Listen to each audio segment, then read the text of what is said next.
Hello friends, నమస్కారము. Daily wage workers చాలా ముఖ్యమైన సెగ్మెంట్ అనేది మనం చెప్పుకోవచ్చు. ఇండియాలో ఫైనాన్షియల్ ఫ్రీడమ్ కోరుకున్నది ప్రతి ఒక్కళ్ళు ఉంటుంది. సో వీళ్ళకి ఒక ఫైనాన్షియల్ ఫ్రీడమ్ దారి చూపించడానికి ఒక చిన్న ప్రయత్నం అనేది నేను ఈ వీడియో ద్వారా నేను చేస్తున్నాను ఫ్రెండ్స్. సో అందరికన్నా ముందు ఇక్కడ ఫోకస్ వేజ్ వర్కర్స్ మీద, ఎందుకంటే 90% ఇండియన్ వర్క్ ఫోర్స్ ఇన్ఫార్మల్ సెక్టర్లో ఉంటుంది. సో దానివల్ల ఏమవుతుందంటే limited access of financial planning, income ఇర్రెగ్యులర్గా ఉంటుంది. దాని ప్రకారంగా సేవింగ్ అనేది కూడా చాలా చాలా తక్కువగా చూడటం మనం చూసాం.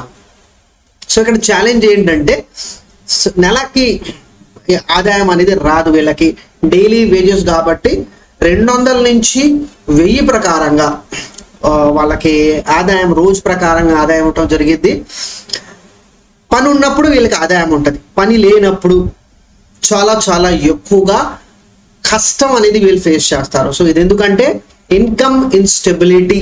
ప్రతిరోజు వాళ్ళకి 1000 రూపాయలు వస్తే ప్రాబ్లం లేదు, కానీ పని ఉన్నప్పుడు డబ్బు వచ్చింది, పని లేనప్పుడు వాళ్ళకి డబ్బు అనేది వాళ్ళ చేతిలో ఉండదు. సో దీనికి ఏంటంటే మినిమం వేజ్ కన్నా కూడా చాలా మంది తక్కువగా ఉంటాం అనేది మనం చూస్తున్నాము. సో ఇక్కడ మీరు చూడొచ్చు, పావర్టీ లెవెల్ పాయింట్ ఆఫ్ వ్యూలో చూస్తుంటే దాదాపు నెలకి ఎంత అమౌంట్ ఉంది. సో రెండో పిరమిడ్ మీరు చూడండి. So income pyramid of India. So దీంట్లో ఏ సెగ్మెంట్లో మీరు ఉంటారు అనేది ఒకసారి చెక్ చేసుకోండి. సో డిఫరెంట్ 5 డిఫరెంట్ గ్రూప్స్ ఉన్నాయి మనకి. సో ఆ గ్రూప్స్ ప్రకారంగా నెలకి మీరు ఎంత సంపాదిస్తారు, దాని ప్రకారంగా మీరు ఆ గ్రూప్లో ఉన్నట్టు. సో నెక్స్ట్ పాయింట్ మనం తెలుసుకోవాల్సింది ఏంటంటే సంవత్సరానికి మనకి ఎంత ఆదాయం వస్తుంది, సో ఎంతమంది పర్సంటేజ్ ఇన్కమ్ లో మీరు ఉన్నారు. సో బాటమ్ లో ఉన్నారా, మిడిల్ లో ఉన్నారా, టాప్ లో ఉన్నారా, టాప్ 1% లో ఉన్నారా. సో టాప్ 1% అంటే 53 lakhs, 53 లక్షలు కన్నా ఎక్కువగా సంపాదించే వ్యక్తి టాప్ 1% లో ఉన్నట్టు ఉంది. సో ఇక్కడ పర్సంటేజ్ వైజ్ మీరు చూడండి, సుమారుగా 22% టోటల్ ఇన్కమ్ అనేది మన భారతదేశంలో ఉన్న 22% డబ్బు 1% వ్యక్తుల దగ్గర ఉన్నాయి. సో చాలా చాలా ఇంపార్టెంట్ పాయింట్ మనం చెప్పుకోవచ్చు. సో ఈ టాప్ 10 అనేది మనం చెప్పుకుంటే 57%, అంటే దగ్గర మనకి 80% ఆదాయం, 80% ఇండియా ఆదాయం టాప్ 11% వాళ్ళ దగ్గరే ఉంది. సో ఇన్ఈక్వాలిటీ అనేది చాలా ఎక్కువగా ఉంటది అనేది మనం చెప్పుకోవచ్చు. సో 50% కన్నా ఎక్కువ మనుషుల దగ్గర ఈ ఆదాయం అనేది చూస్తున్నారు. యావరేజ్ గా మనం చెప్పుకుంటున్నాం, డైలీ వేజెస్ గురించి మనం మాట్లాడుకుంటున్నాము. సో ఈ ఇన్ఈక్వాలిటీ దేని వల్ల ఈ గ్యాప్ ఎక్కువగా ఉంది అంటే ఎకనామిక్ డెవలప్మెంట్ కరెక్ట్ గా సరైన ప్రాసెస్ లో వెళ్ళట్లేదు, వీక్నెస్ ఇన్ ఇండస్ట్రియలైజేషన్. సో చాలా మందులకి అంటే ఇప్పుడు ఎంత తక్కువ ఆదాయం ఉందంటే ఎక్కడో ఏదో విధంగా చదువు అనేది లేదు. సో చదువు లేని వాళ్ళకి ఇండస్ట్రియలైజేషన్ లో వర్కర్స్ ఉద్యోగం ఉండదు. సో చాలా మంది ఏంటంటే అగ్రికల్చరల్ ల్యాండ్, మనం వ్యాపారం చాలా తక్కువ మంది చేస్తారు, ఉద్యోగం చాలా ఎక్కువ మంది చేస్తారు. ఇదివరకు రోజుల్లో వ్యవసాయం ఎక్కువ చేసుకునేవాళ్ళు. సో వ్యవసాయం వదిలేసి వాళ్ళు సిటీస్ వస్తారు. ఇండస్ట్రియలైజేషన్ లేని వల్ల వాళ్ళు కూలీలు పని చేసుకుంటా వెళ్ళిపోతున్నారు. సో రీజనల్ డిస్పారిటీ అంటే ప్రతి స్టేట్ డెవలప్డ్ స్టేటా కాదు ఫ్రెండ్స్, సెలెక్టివ్ గా కొన్ని స్టేట్స్ మాత్రమే డెవలప్మెంట్ కింద వెళ్తాము, మిగతా వాటికి కూడా చాలా చాలా పువర్ అనేది మనం చెప్పుకోవచ్చు. ఇక్కడ ఎడ్యుకేషనల్ ఇంకా స్కిల్ లెవెల్లో కూడా చాలా చాలా పెద్ద గ్యాప్ అనేది మనం చూస్తున్నాము. ట్యాక్స్ అండ్ వెల్ఫేర్ పాలసీస్ లో చాలా ఏ విధంగా గవర్నమెంట్ డేటా కనిపిస్తుంది. సో చాలా మందికి ఈ 50% ఆఫ్ పీపుల్ ఈ వెల్ఫేర్ స్కీమ్స్ కోసం ఎదురు చూస్తూ ఉంటారు. గవర్నమెంట్ నుంచి నాకేం వస్తుంది, గవర్నమెంట్ నాకు నాకు ఫ్రీ బెనిఫిట్ ఇస్తుందా, నాకు ఆ ఫ్రీ బెనిఫిట్ ఇస్తుందా, నాకు మెడికల్ ట్రీట్మెంట్ ఫ్రీ అయిపోవాలి, నాకు పెన్షన్ అనేది రావాలి. సో ఇదేంటంటే వెల్ఫేర్ స్కీమ్స్ కి ఆదాయం లేనప్పుడు వెల్ఫేర్ స్కీమ్స్ కి మనం ఎదురు చూస్తూ ఉంటాం. ఈ గవర్నమెంట్ ఇది ఇస్తే మంచిది, ఆ గవర్నమెంట్ అది ఇస్తే మంచిది అనే ఆలోచనతోటి మనం ముందెళ్తాము. సో అది ఎందుకంటే ఆదాయం తక్కువ ఉంది కాబట్టి ఆదాయానికి అనుకూలంగా మనకి ఏదో సపోర్ట్ గవర్నమెంట్ నుంచి రావాలి అనే ఆలోచనతో ఉంటుంది. Gender and social inequality. So ఇది ఇండియా కాబట్టి డైవర్సిఫైడ్ కంట్రీ కాబట్టి విడివిడిగా ప్రాంతాల్లో మనం చూస్తాము. సో దగ్గర మనకి ఇన్ఈక్వాలిటీ అనేది ముందు నుంచి మనం చూస్తున్నాము. సో ఇన్కమ్ మనీ అనేది ఒక పెద్ద ఛాలెంజ్ మనం చూసుకోవచ్చు. సో ఇక్కడ ప్రాబ్లం ఏంటంటే ఇర్రెగ్యులర్ పని వల్ల ఇన్కన్సిస్టెంట్ ఆఫ్ ఇన్కమ్ ఉంటుంది. అంటే చూస్తుంటే సంవత్సరం అంతా పని చేస్తే మనం ఇందాక చూపించిన 200 నుంచి 1000 రూపాయలు రోజుకి ఆదాయం ప్రకారంగా డబ్బు వస్తుంటే ఎవరికి ప్రాబ్లం ఉండదు. కానీ ప్రతి నెల పని ఉండదు, ప్రతి రోజు పని ఉండదు. సో దానివల్ల ఇర్రెగ్యులర్ వర్క్ ఉంటుంది. దానివల్ల ఇన్కన్సిస్టెంట్ అంటే ఆదాయం అనేది కూడా ఎప్పుడు వచ్చింది ఎప్పుడు రాదు అనేది మనం చెప్పుకోలేము. ఎక్కువగా డిపెండెన్సీ ఎక్కడ ఉంటుందంటే అప్పులు ఇచ్చేవాళ్ళు, వడ్డీకి డబ్బులు ఇచ్చేవాళ్ళు మీద ఆధారపడతారు. సో 2 రూపాయల వడ్డీ, 3 రూపాయల వడ్డీ, రూపాయిన్నర వడ్డీ, 5 రూపాయల వడ్డీ, 10 రూపాయల వడ్డీ ఇచ్చే వాళ్ళకి డబ్బు అవసరానికి వాళ్ళ జోలికి వెళ్ళటం జరిగింది. ఎమర్జెన్సీ ఫండ్స్ ఉండదు, ప్రాపర్ ఇన్సూరెన్స్ ఉండదు. ఆదాయం కరెక్ట్ గా లేకపోవటం వల్ల కూడా కొంతమంది ఇన్సూరెన్స్ కంపెనీస్ వాళ్ళకి టర్మ్ ఇన్సూరెన్స్ ఇవ్వడానికి ముందుకు రారు. సో అది ఇవన్నీ చిన్న ప్రాబ్లమ్స్ ఫ్రెండ్స్. సో ఈ చిన్న ప్రాబ్లమ్సే పెద్ద అవుతాయి అని మనం ఖచ్చితంగా మనం అర్థం చేసుకోవాలి, రైట్? సో ఒక ప్రాపర్ సపోర్ట్ తీసుకోవాలి. సో సపోర్ట్ అనేది గవర్నమెంట్ సైడ్ నుంచి మనకు వస్తుంది. దాన్ని మనం కరెక్ట్ వేగా మనం యూజ్ చేసుకునే అవకాశం ఉంటే యూజ్ చేసుకోండి. సో ఇది ఒక జాబ్ గ్యారంటీ. ఇక్కడ మనకి కంపల్సరీ పెన్షన్ నేషనల్ లెవెల్లో ఇస్తున్నారు, మనకి రీజనల్ లెవెల్లో కూడా మనకి పెన్షన్ ఇవ్వడం జరుగుతుంది.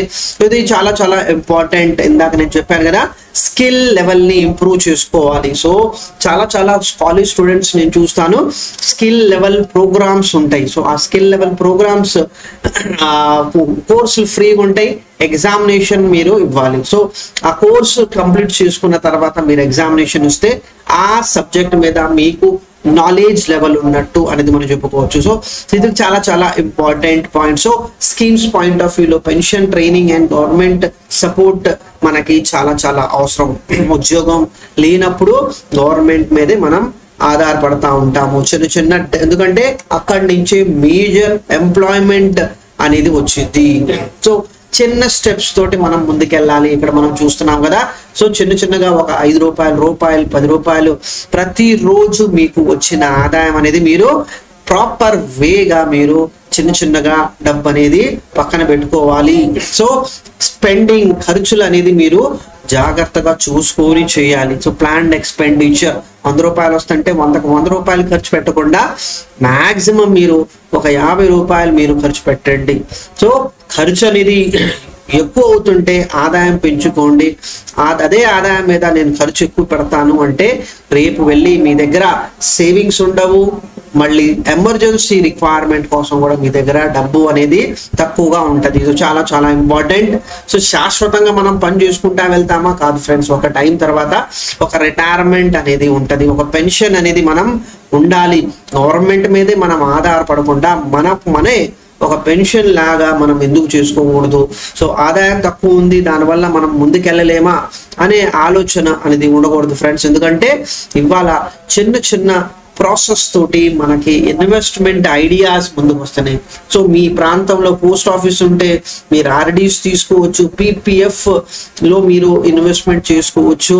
మ్యూచువల్ ఫండ్ మీద ఇంట్రెస్ట్ ఉంటే, మీరు మ్యూచువల్ మీద ఐడియా ఉంటే మీరు దీనివల్ల SIP అనేది చేసుకోవచ్చు. విడివిడిగా గవర్నమెంట్ బాండ్స్, PM స్కీమ్స్ ఉంటాయి, వాటిలో మీరు ఇన్వెస్ట్మెంట్ చేసుకోవచ్చు. సో ఇది బేసికలీ పెన్షన్ యోజన.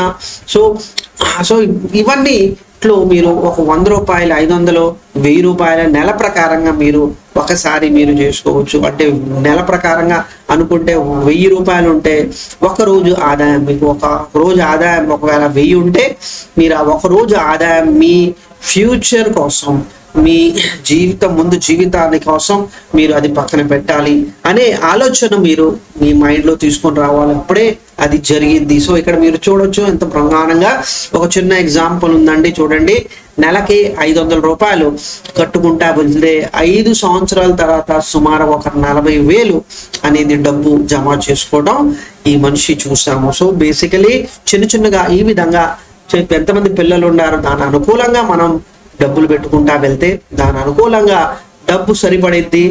మీరు ఈ సిచ్యువేషన్లో ఉన్నారు కానీ మీ పిల్లలు చదువుకోవాలి, మీ జీవితాలు బాగుపడాలి అంటే పిల్లలు కూడా మంచి చదువు మీరు చెప్పించాలి. మంచి చదువు కోసం డబ్బు అవసరం వచ్చింది. సో దానికోసం మీరు సేవింగ్ అనేది ఉండాలి. అప్పు మీద మీరు వెళ్లకుండా సేవింగ్, మీ దగ్గర ఉన్న డబ్బుని మీరు ఏ విధంగా ఉపయోగించుకుంటారో. ఈ నంబర్ చూడండి ఫ్రెండ్స్, చాలా అద్భుతమైన నంబర్స్. ఇది ఇక్కడ నెలకి 1000 రూపాయలు కాదు ఫ్రెండ్స్, నెలకి 100 రూపాయల ప్రకారంగా 5 సంవత్సరాలు నేను 14% ప్రకారంగా నేను పెడుతుంటే ఒక 5 సంవత్సరాల తర్వాత నా చేతిలో 10,000 ఉన్నాయి. సో చాలా మంది 10,000 పెద్ద అమౌంట్ కాదు కదా ఫ్రెండ్స్, డబ్బు లేని పరిస్థితుల్లో 10,000 కూడా చాలా పెద్ద అమౌంట్ మనం చెప్పుకోవచ్చు. ఎన్ని రోజులు మీరు మీ ఇంట్లో ఉన్న మీకు కావాల్సిన వస్తువులు మీరు ఈ 10,000 రూపాయలు, మనం ఇక్కడ డైలీ వేజెస్ గురించి మనం మాట్లాడుతున్నాం ఫ్రెండ్స్, అందరి విషయం కాదు. డైలీ వేజెస్ అంటే ఆదాయం తక్కువ ఉంటది, అలాంటి విషయంలో ఏ డబ్బు వచ్చినా కూడా అది వాళ్ళకి మేలైనట్టే మనం చెప్పుకోవచ్చు. 100 రూపాయలు నెల ప్రకారంగా 10 సంవత్సరాలు 25,000, 100 రూపాయలు 15 సంవత్సరాల ప్రకారంగా చూస్తుంటే 60,000, 500 నెలకి ప్రకారంగా 5 సంవత్సరాల ప్రకారం చూస్తే 43. సో చిన్న పిల్లలు ఉన్నారు, వాళ్ళు పెద్దవి అయిన తర్వాత వాళ్ళకి డబ్బు అవసరం వచ్చింది అనే ఆలోచన ఉంటే 500 రూపాయలు ప్రతి పిల్లల కోసం మీరు 15 సంవత్సరాల దాకా మీరు చూస్తుంటే ఇక్కడ 3 లక్షల దాకా మీరు చేసుకోవచ్చు. ఇది ఈ నంబర్స్ నేను మాట్లాడుతుంది as per mutual funds friends. ఇక్కడ మీరు చూడొచ్చు, ఇక్కడ నేను ఎక్స్పెక్టెడ్ రిటర్న్స్ నేను పెట్టాను. So expected returns mutual fund ప్రకారంగా 4% ప్రకారంగా మనం ఆలోచనతోటి వెళ్తున్నాము. సో 14% ప్రకారంగా నెలకి 500 మాత్రమే. ఈ 500 తోటి మీరు ఒక 3 లక్షలు మీ పిల్లల పేరు కోసం మీరు జమ చేసుకోవచ్చు. చాలా మంచి విషయం ఫ్రెండ్స్. ఇక్కడ ఇన్వెస్ట్మెంట్ నా కోసం కాదు అనే ఆలోచన పెట్టుకోకుండా ఎంతో కొంత మొదలు పెట్టాలి. అనేది నాకు టైం లేదు, ఇది మొత్తం రిస్క్ ఉంది, నా దగ్గర నాకు అర్థం అవ్వట్లేదు అనే ఆలోచన పెట్టుకోకుండా మీ చేతిలో ఉన్న డబ్బు మీరు అనుకూలంగా మీరు ముందుకొచ్చి మీరు పెట్టుకుంటా ఉండాలి. ఎందుకంటే సమయం ప్రతిసారి ఒకేలా ఉండదు. సో అది చాలా చాలా ఇంపార్టెంట్.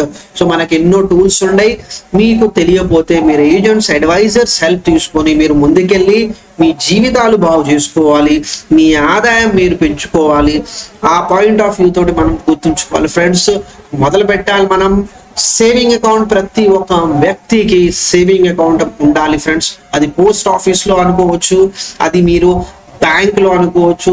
కంపల్సరీ మీరు అకౌంట్ ఓపెన్ చేయండి. పోస్ట్ ఆఫీస్ లో ఉంటే పోస్ట్ మ్యానే మీ దగ్గర వచ్చి మీకు డబ్బు ఇవ్వటం, మీకు డబ్బు తీసుకోవటం అనేది ఆయనే చేస్తాడు. మీరు ప్రత్యేకంగా ఆఫీస్ వెళ్ళాల్సిన అవసరం కూడా ఉండదు. కొన్ని సిచ్యువేషన్ లో మీరు చిన్న అమౌంట్ తోటి ఎస్ఐపి ఆర్డి మీరు మొదలు పెట్టొచ్చు. పెన్షన్ స్కీమ్ ఇక్కడి నుంచే మీ వార్డ్ నుంచే మీరు మొదలు పెడితే మీకు ఒక వయసు వచ్చిన దాకా మీకు ఒక అమౌంట్ అనేది తయారవుతుంది. ఆ అమౌంట్ అనేది మీకు యూజ్ అవుతుంది. సో ఇక్కడ మేము మీ హెల్ప్ కోసమే ఉన్నాం ఫ్రెండ్స్. చాలా చాలా క్లియర్ గా మీరు అర్థం చేసుకోవాలి. సో కష్టం ఉంది అనేది కాదు, మనం ఇవాళ కష్టపడేది మంచి జీవితాని కోసం. అది మీ కోసం అనుకోవచ్చు, అది మీ పిల్లల కోసం అనుకోవచ్చు, అది మీ భవిష్యత్ కోసం అనుకోవచ్చు. పిల్లలు చదువు అనుకుందాము, మీ సొంత ఇల్లు కట్టుకోవాలి అనుకుందాము. వేరేల మీద ఆధారపడకుండా మీకు వచ్చే ఆదాయం మీదే మీరు నిలబడాలి. ఎందుకంటే ఇవాళ తెలుసుకోవాల్సింది ఏంటంటే చిన్న స్టెప్స్ తోటి మనం ముందుకెళ్తాము. అడుగులు వేయాలి. ఇక్కడే ఆగిపోయామనుకోండి మీరు ఎక్కడ ముందుకెళ్ళరు, జీవితం ఎక్కడ ముందుకెళ్ళదు. ముందు ఒక అడుగు కంపల్సరీ వేయాలి. సో ఇక్కడ నా సైడ్ నుంచి ఒక 3 స్టెప్స్ మీరు ముందుకు వెళ్ళండి. సో 3 స్టెప్స్ కోసం ఇవ్వాలే మీరు ముందు వెళ్ళి ప్రయత్నం చేయాలి. First emergency fund first create చేసుకోవాలి ఫ్రెండ్స్. నెలకి మీరు ఇన్వెస్ట్మెంట్ చేసుకోలేకపోతే చేతిలో ఉన్న ప్రతి 50 రూపాయలు 100 రూపాయలు రోజు ప్రకారంగా మీరు ఇన్వెస్ట్మెంట్ చేయాలి, పక్కన పెట్టాలి. ఇన్వెస్ట్మెంట్ కాదు, పక్కన పెట్టాలి. అది ఎక్కడ పెడతారంటే మీరు పోస్ట్ ఆఫీస్ ఆర్డి కట్టుకోండి, bank saving account, chit fund safe ఉంటే వెళ్ళండి, ఆర్ ఎల్స్ దీన్ని పక్కన పెట్టండి. ఇది ఎంతవరకు అది ముందుకెళ్ళిద్ది అనేది మనం చెప్పుకోలేము. కానీ ఇక్కడ పోస్ట్ ఆఫీస్ ఆర్డీస్ లేకపోతే సేవింగ్ అకౌంట్ లో మీరు డబ్బులు పెట్టుకుంటా మీరు కనీసం ఒక 5,000 నుంచి 10,000 సపరేట్ గా మీరు దాన్ని ముట్టుకోను. ఎందుకు ముట్టుకోను అంటే రేపు నాకు ఏదైనా మెడికల్ ఎమర్జెన్సీస్ వచ్చినప్పుడు నేను ఈ 5,000 10,000 తీసుకొని వాడుకుంటాను అనే ఆలోచనతోటి కంపల్సరీ వెళ్ళాలి. సో ఎమర్జెన్సీ ఫండ్ అనేది అవసరం ఉన్నప్పుడు నేను ఒకళ్ళ దగ్గర అప్పు తీసుకోకుండా, ఎవరు అప్పు ఫ్రీగా ఇవ్వరు, అప్పు ఫ్రీగా ఇచ్చేవాళ్ళు ఆ రోజులు పోయినాయి. అది ఎప్పుడు జరగని పరిస్థితి. సో మీకు మీరే బలంగా ఉండాలి. సో ఆ బలం అనేది ఏంటంటే ఎవరు సహాయం తీసుకోకూడదు, సహాయం తీసుకుంటే దానికి మీరు అప్పు చెల్లించాలి. సో అందుకోసమే ఫస్ట్ ఎమర్జెన్సీ ఫండ్ అనేది కంపల్సరీ మైండ్ లో పెట్టుకోవాలి. 5 నుంచి 10,000 కంపల్సరీ మీరు సపరేట్ గా ఒక అకౌంట్ లో ఉండాలి ఫ్రెండ్స్. చాలా చాలా ఇంపార్టెంట్ విషయం ఇది. ఒకవేళ అమ్మాయి ఉంటే సుకన్య సమృద్ధి యోజన మీరు యూజ్ చేసుకోవచ్చు, లేకపోతే ధన యోజన అకౌంట్ అనేది మీరు తీసుకోవచ్చు. సో ఇది ఎమర్జెన్సీ రిక్వైర్మెంట్ కోసం ఫ్రెండ్స్. రెండో విషయం ఇన్సూరెన్స్ తప్పనిసరి మీరు తీసుకోవాలి. సో ఇన్సూరెన్స్ లో మనకి యాక్సిడెంటల్ ఆర్ ఇల్నెస్ ఇన్సూరెన్స్ ఉంటది. So most of the public sector banks లో మీ అకౌంట్ ఉంటే ఒకవేళ సో మీరు మీ గ్రామీణ బ్యాంక్స్ లో మీరు వెళ్తే అక్కడ మనకి ఈ ఫీచర్ ఉందా లేదా అనేది ఖచ్చితంగా నాకు ఐడియా లేదు ఫ్రెండ్స్. కానీ మీరు పబ్లిక్ సెక్టర్ బ్యాంక్స్, సో మీ ప్రాంతంలో ఉన్న SBI, మీ ప్రాంతంలో ఉన్న ఆంధ్ర బ్యాంక్, ఇప్పుడు యూనియన్ బ్యాంక్ అయిపోయింది. సో ఏదైనా పబ్లిక్ సెక్టర్ బ్యాంక్ లో మీ అకౌంట్ ఓపెన్ అవుతే అక్కడ సంవత్సరానికి ఒకసారి ఈ 2 కట్ అవ్వాలి. సో సురక్ష బీమా యోజన రిస్క్ జరుగుతుంటే 12 రూపాయలు కట్ అవుతుంది సంవత్సరానికి. ఒక అమౌంట్ అనేది ఇవ్వటం జరిగింది నామినీకి. జీవన్ జ్యోతి బీమా యోజన లైఫ్ ఇన్సూరెన్స్ 330 రూపాయలు కట్ అవుతాయి. సో ఇక్కడ ఏంటంటే ఇది ఎవరు కోరుకోరు, కానీ రిస్క్ జరిగిన సందర్భంలో ఈ డబ్బు అనేది ఒక చేతిలో నామినీకి ఇవ్వటం జరిగింది. ఎవరికి ఆ డబ్బు చెందాలనుకుంటున్నారు ఆ పర్సన్ పేరు నామినీ కింద ఇచ్చేసి మీరు ఈ 2 కంపల్సరీ కట్టుకోవాలి. సో ఇక్కడ ఇది కాకుండా వేరే కూడా ఉండొచ్చు, కానీ మొదటి మెట్లు మనకి ఇందాక కదా first 3 steps. So first step ఇందాక ఎక్స్ప్లెయిన్ చేశాను, రెండో స్టెప్ ఇది. 3వ స్టెప్ నేను చెప్పాల్సిన విషయం ఏంటంటే ఫ్రెండ్స్, చిన్నగా మీరు ఇన్వెస్ట్మెంట్ అనేది కంపల్సరీ మొదలు పెట్టాలి. సో ఇందాక చెప్పిన సేవింగ్ అకౌంట్ అనేది మీరు ఏ విధంగా యూజ్ చేసుకుంటారంటే సేవింగ్ ఇంకా ఇన్సూరెన్స్ బేసిక్ రిక్వైర్మెంట్ కోసం, బట్ ఇన్వెస్ట్మెంట్ అనేది మీ పిల్లల చదువు కోసం, మీ ఫ్యూచర్ పెన్షన్ కోసం, ఇల్లు కట్టుకున్న స్తోమత మీకు వస్తే డెఫినెట్లీ ఇల్లు కూడా కట్టుకోవచ్చు. ఉండదు అనేది కనడదు ఫ్రెండ్స్. ఏంటంటే మన జీవితాలు బాగుండాలి, మంచి ప్లానింగ్ తోటి మన జీవితాలు బాగుపడితే సడన్ గా ఎలాగో బాగోవు. సడన్ గా ఏది మార్పు జరగదు, ప్లానింగ్ తోటే మార్పులు జరుగుతుంది. ముందు మీ మైండ్ లో ఫిక్స్ అవ్వాలి, ఆ తర్వాత ముందుకెళ్ళాలి. సో SIP విషయం నేను మీకు ఇందాక టచ్ చేశాను. ఇవాళ SIP అనేది డైలీ బేసిస్ మీద ఉంటది. ప్రతిరోజు మీ అకౌంట్ నుంచి 100 రూపాయలు కట్ చేసుకుంటా మీరు ఇన్వెస్ట్మెంట్ చేసుకోవచ్చు. చేతిలో డబ్బులు ఆగం అయిపోతున్నాయి, నేను బ్యాంక్ లో పెట్టేస్తున్నాను, అక్కడి నుంచి నెలకి ఇన్వెస్ట్మెంట్ అనేది మిగలట్లేదు. రోజు ప్రకారంగా మీరు SIP చేసుకోవచ్చు. రోజుకి 100 రూపాయలతోటి మీరు మొదలు పెట్టవచ్చు. So post office recurring deposits, gold saving schemes లాంటి స్కీమ్స్ లో కూడా మీరు ఇన్వెస్ట్మెంట్ చేసుకోవచ్చు. నెలకి ప్రతి ఇన్వెస్ట్మెంట్ మీరు చేసుకోవచ్చు. ఐడియా ఏంటంటే ఒక 10-15 సంవత్సరాల తర్వాత ఆ డబ్బు మీ రిక్వైర్మెంట్ ఏదైనా గోల్ ఉండొచ్చు అండి. మనకి మన జీవితంలో ఏదైనా గోల్ ఉండొచ్చు, పిల్లల చదువు విషయంలో అనుకోవచ్చు, లేకపోతే సొంతంగా మీకు ఒక డబ్బు ఉంటే మంచిది, దాని తర్వాత నాకు ఎక్కడ పని చేయాల్సిన అవసరం ఉండదు, ఒత్తిడి మీద పని చేయాల్సిన అవసరం ఉండదు అనే ఆలోచనతోటి మనం ఉండాలి ఫ్రెండ్స్. ఇక్కడ పాయింట్ అనేది ఏంటంటే పెద్ద డబ్బు చిన్న ప్లానింగ్ తోటి మొదలవుతుంది. సో కన్సిస్టెన్సీ అనేది ఉండాలి, అంటే రెగ్యులర్ గా మీరు చేసుకోవాలి. ఇన్వెస్ట్మెంట్స్ ఎక్కడ మీరు వెళ్తున్నారు అనే దానికి కంటిన్యూస్ గా మీరు చేసుకోండి. చిన్న అమౌంట్ తోటి మొదలు పెట్టాలి, కంటిన్యూస్ గా మీరు ఉండాలి. ప్లస్ ఇన్సూరెన్స్ తోటి మీరు లైఫ్ ప్రొటెక్ట్ చేసుకోవాలి అనే పాయింట్ నాకు చెప్తున్నాము. సో ఇక్కడ తెలుసుకోవాల్సిన విషయం ఏంటంటే, ఇక్కడ సింపుల్ గా రోజుకి 30 రూపాయలు ఎస్ఐపి మీరు చేసుకుంటే 10 సంవత్సరాల్లో 5 లక్షలు దాకా మీరు ఇన్వెస్ట్మెంట్ చేయొచ్చు. అదేవిధంగా ఎల్ఐసి పిపిఎఫ్ కాంబినేషన్ తోటి మీరు ఒక స్టాండర్డ్ పెన్షన్ రిక్వైర్మెంట్ అనేది చేసుకోవచ్చు. మూడోది చెప్పేది ఏంటంటే ఫ్రెండ్స్, త్వరగా నాకు డబ్బులు వచ్చేస్తే బాగుంటది అనే ఆలోచనతోటి మీరు బతకొద్దు. త్వరగా మీరు ఈ పేదరికం నుంచి బయట వెళ్ళాలి అనే ఆలోచనతో వెళ్ళాలి. సో త్వరగా నేను ఈ పేదరికం నుంచి బయట ఉంటే నా జీవితం బాగుంటది, నా కుటుంబం బాగుంటది అనే దాని మీద మీరు కృషి చేసుకుంటా ముందుకు వెళ్ళాలి. ఇన్వెస్ట్మెంట్ చేయాలి. అందరు కష్టపడతారు, నాకు తెలిసిన విషయమే. కానీ కష్టం చేసిన డబ్బు మీ డబ్బు మీకోసం పనిచేయాలి ఫ్రెండ్స్. సో దానికోసం ఎక్కడో డబ్బు పెట్టుబడి పెట్టాలి, ఆ పెట్టుబడి పెరగాలి అనే ఆలోచనతో నేను వెళ్తున్నాను ఫ్రెండ్స్. సో దీంతో మీకు ఈ వీడియో ఎలా నచ్చింది, మీ వ్యూస్ ఏంటి, మీరు ఏం ఆలోచిస్తున్నారు అనే పాయింట్ నాకు కంపల్సరీ కమెంట్స్ లో మీరు ఒకసారి చెప్పండి ఫ్రెండ్స్. మీరు ఏం ఆలోచిస్తున్నారు, మీకు కరెక్ట్ గా నేను చెప్పిన విషయం కరెక్ట్ గా అనిపించిందా లేదా అనేది కూడా కంపల్సరీ మీ వ్యూస్ నాకు తెలిస్తే నా తగ్గట్టు మీ అవసరాలు తగ్గట్టు నేను డెఫినెట్లీ వీడియోస్ అనేది చేస్తాను. Thank you very much.